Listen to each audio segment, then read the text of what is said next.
तो जो शंकर जी थे या फिर कोई और भगवान थे, राम और कृष्ण, तुम उनके जब हमारे तरह शरीर थे, शादी विवाह किए, तो उन्होंने मनुष्य जीवन की उपयोगिता के समझा, उपयोगिता को समझ करके उन्होंने जब जाना तो उन्होंने मंदिर बनवाए। फिर उन्होंने क्या जाना तो वो तुम भी जान सकते हो। ऐसा नहीं है कि तुम्हारे पास तीसरी आंख नहीं है, तुम्हारे पास हृदय नहीं है, तुम्हारे पास भक्ति नहीं है, तुम्हारे पास भाव नहीं है। उनके पास भाव है, वो भाव बना सकते हैं, उनके पास भक्ति है, तुम भी बना सकते हो। तुम्हारे पास भी थर्ड आई है, तुम भी खोल सकते हो। लेकिन फुर्सत तो है ही नहीं। अब जब जब उनके पीछे भागने से फुर्सत मिले तो तुमको पता लगे। अभी तुमको पक्का पता है कि पिछले जीवन में तुम्हारी माँ कौन थी और बाप कौन था और तुम्हारे बच्चे कौन थे। और ये तो है नहीं कि आपका यही जन्म हो। आप किताबों में पढ़ के देख लो कि अरबों खरबों जन्म, 84 लाख योनि भोग करके आदमी का जन्म होता है, और फिर इसके बाद फिर कर्म अनुसार 84 लाख योनि में चला जाता है। अच्छे कर्म है तो फिर आदमी बन जाओगे तुम। तो तुम ये देखो कि तुम्हारा ये शरीर है, तुम यहाँ बैठे हो, तुम आज ही तो नहीं, पिछले जीवन का पता है तुम्हें कि कौन माँ कौन बाप कौन बच्चे थे। और इस जीवन में जिनके पीछे तुम भाग रहे हो ना, मरने के बाद याद नहीं रहनी है, कोई दूसरा माँ बन जाएगी, दूसरा ही बाप और दूसरे बच्चे, और उनके पीछे भागोगे तुम।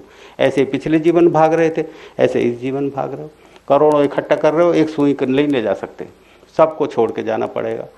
अब बस तुमने एक बहाने बना लिए, अरे साहब एक ना एक दिन तो मरना ही पड़ता है, कौन किसका है, कोई किसी, बस मुँह से कहते हो इन बातों को, मुँह से कहते हो, बाकी करते वही हो। ये बच्चे सब भगवान के, भगवान का देन है, ये तुम्हारे मुँह से कहने की बात है, बाकी की ये तो दुनियादारी में तुम काम चलाने के लिए कहते हो। लेकिन मनुष्य जीवन की उपयोगिता को समझा है। मनुष्य जीवन की उपयोगिता को जिस क्षण समझोगे ना, उस क्षण ही ये जीवन पार लगेगा। बाकी तुम ये सोचो कि गुरुजी कुछ बता रहे हैं, मैं नहीं बता रहा, तुम खुद पढ़ के देख लो। तुमको यदि मिल जाए ये किताबें तो खुद पढ़ के देखो, तब जा करके पता लगे। तो कबीर साहब कहते थे मृग नाभि कुंडल बसे। तो ये जो मृग होता है ना, उसकी नाभि में ही वो कुंडलिनी में ही वो खुशबू बसती है, और वो जंगल में दूर दूर भागे रहता है। तुम्हारा सुख तुम्हारा आनंद तुम्हारे ही अंदर है। जैसे मृग दूर दूर भागता है कि भाई खुशबू कहीं दूर से आ रही है, तो वो सोचता है वहाँ चलूँ, और वहाँ जाके देखता है तो खुशबू मिलती नहीं, फिर आगे भागता है तो देखता है खुशबू नहीं मिलती उसे कहीं भी, और खुशबू उसकी नाभि से आ रही, नाभि में खुशबू छुपी। तो आप तो समझते हो कि सुख मिलेगा पैसे से, और पैसे से सोचते हो कि लाख कमा लूँ पैसे में खुश, ये मतलब सुख मिलेगा। लाख से नहीं मिलता, करोड़ कमाने लगते हैं। एक मकान से सुकून मिलता है, 10 बना लेते हैं। तो वो मृग की तरह भाग रहे हैं, वो बना लो फिर सुख नहीं मिलेगा, आप ये कर लो फिर सुख मिलना नहीं है। तो वो जो चीज़ है सुख की, वो तुम्हारे अंदर है, वो तुम्हारे अंदर लगी है सारी। तुम यदि जरा से भी पलट के देखोगे तो वो तुमको पता लगेगा कि हम तो दूर देख रहे थे सुख को कि वहाँ मिलेगा, ये हमारे अंदर सुख है। तो जिनके मंदिर बने हैं उन्होंने सुख अपने अंदर खोजा था, हनुमान जी ने, राम ने, कृष्ण ने, वही सबसे बड़ी बात है, इसलिए मंदिर बने। तुम खोज लेते हो तो सुख, तुम भी भाग्यशाली हो जाते हो।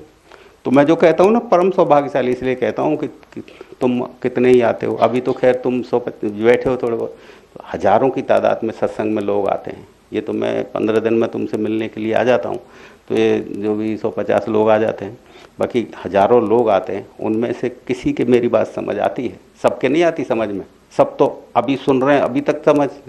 जैसे मरघट में तुम दाग लगाने जाते हो ना, तब कितने ज्ञान की बात करते हो, इतने के जाने के तुमसे बड़ा कोई सन्यासी नहीं है। और मरघट से बाहर निकल के नहाते हो ना, फिर वही दुनियादारी में पड़ते हो। तो ये मरघट है, ये यहाँ तो तुम समझ लो ये मरने का स्थान है, मन को मारने का स्थान है।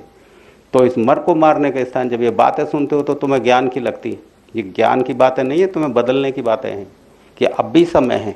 अब भी यदि तुम अपने को बदलने को तैयार हो जाते हो तो तुम मनुष्य जीवन की उपयोगिता को समझ लेते हो। मैं तो कोई साधु सन्यासी नहीं हूँ, मैं गृहस्थी आदमी तुम्हारे जैसा हूँ। मेरे बच्चे हैं, ऐसी बात नहीं है कि तुम्हारे जैसे, तुमसे अलग हटके मैं कुछ भी नहीं करता। लेकिन मैं जो जानता हूँ वो तुम्हें बताता हूँ कि मैं ये जानता हूँ, ये तुम्हें बता देता हूँ।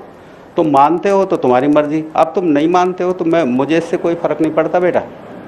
तो जो चीज़ तुम्हारे अंदर है उसको तुम्हें जानना है, कहीं बाहर नहीं जानना है। लेकिन तुम तैयार हो जाओ जानने के लिए तो बस वो पास है, और नहीं तैयार हो तो वो जन्मों लग जाए उसके लिए। ऐसा नहीं है, अति दूर से दूर भी है, अति पास से पास भी है।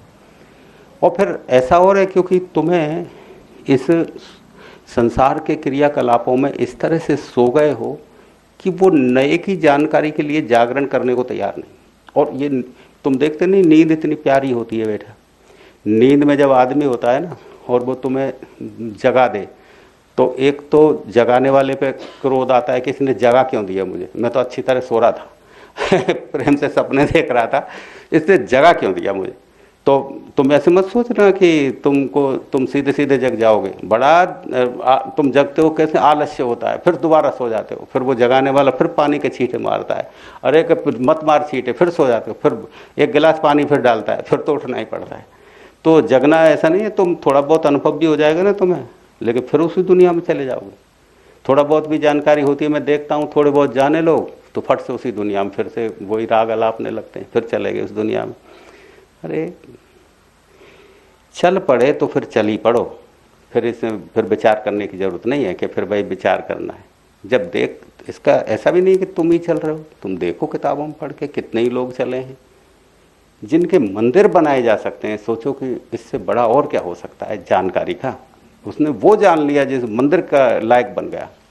ये देखो तुम बात, तो तुम भी वो जान सकते हो, अपने बच्चों की सेवा करो, खाओ पियो कमाओ। ये किसने मना किया है कि भाई कमाना छूट जाता है या बच्चों की सेवा छुपाओ? कमाओ खाओ, अपने जैसे तुम रहते हो रहते रहो। 1 घंटा मुझे दे दो, केवल 1 घंटा में ही पता लग जाएगा कि ये ज़िंदगी क्या है और वो ज़िंदगी क्या है। केवल 1 घंटा पर्याप्त है, उसमें ही हो जाएगा। तो मैं तो आपको एक संदेश वाहक हूँ बेटा, एक मैसेंजर होता है ना, सूचना देने वाला। तो गुरु का मतलब ही होता है एक मैसेंजर, सूचक, सूचना देने वाला। तो मैं तो तुम्हें सूचना दे देता हूँ कि भाई ये चीज़ ऐसे है। अब तुम मानो नहीं मानो, कि नहीं मैं तो नहीं मानूँ, तो तुम फिर वैसे ही जैसे आग में जल रहे हो जलते रहो, दुख पाना है पाते रहो। अब मैं मेरे पे थोड़ी रुकोगे कोई बात है। लेकिन ज़रा आंखों को खोल के देखो कि जिन लोगों ने कुछ पा लिया है उनसे मिलो कि यार तुम इतने दिन से आ रहे हो, तुम्हें कुछ मिला? बाकी सबको नहीं मिला, ये ध्यान रखना बात। 100 में से कोई 10 ही आदमी ऐसे मिलेंगे सच्चाधारी जिनको ही कुछ प्राप्त हुआ है। बाकी का तो सब ऐसे ही 99-90% तो ऐसे ही आते हैं जो वो बातें तो करते हैं आकाश की, लेकिन वो हैं कुछ भी नहीं। तो ऐसा नहीं है कि तुम उसको पकड़ लो जिसको कुछ नहीं मिला कि भाई इतने दिन से जा रहे हो तुम्हें क्या मिला, तो वो तो कहेगा मुझे कुछ नहीं मिला। लेकिन जिनको मिला है उनको करना।